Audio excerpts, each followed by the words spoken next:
Hi everyone. So I am Shadab Saifi. I have 7 years of experience in web accessibility. And for the same domain, today we wanna talk about the web accessibility and as a beginner, how we can start with that.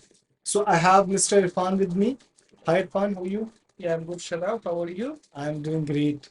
So Mr. Irfan have CPACC certification in web accessibility, and he have around 5 years of experience, especially in auditing, website development, and accessibility development. So Mr. Irfan, as a beginner, how can I start in accessibility field?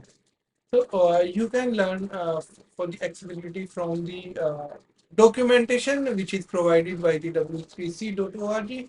So you can share the link in a description for the viewers. Definitely. And I guess this is a helpful for the tester as well as the developer because they provide the example how to test the website and how to fix the accessibility issue. Okay. So if I want to learn, I can go with that link that you talk about. So is there any tool that I should be, learning that? Yes, there are lots of tools in the market, but there are 3 to 4 tools which I recommended for the viewers. So X, Wave, and R they have a best algorithm, and around they can find out the 30% of accessibility issues.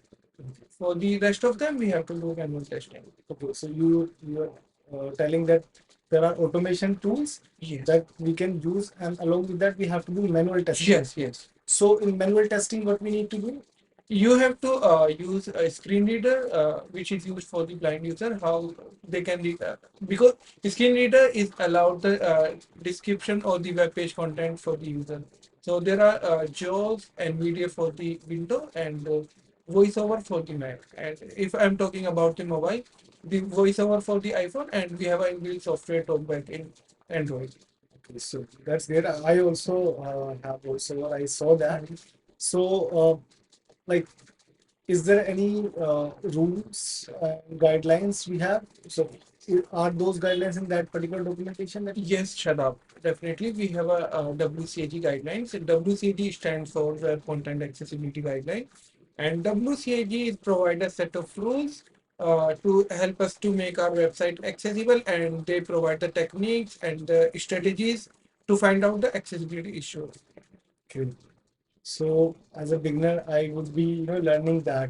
So uh, how can I start learn about accessibility? Should I do manual testing or should I just learn from the automatic tools like how they provide that description? So before starting the testing, you have to read the WCAG documentation because before starting the testing, you have to know about what type of issues we have to find out and what type of disabilities. So you have to learn around about that. Great. So I think that's it for today. It's gonna be short as I told you. So in future discussion, we'll have a detailed discussion about every success criteria that we have in that individual documentation.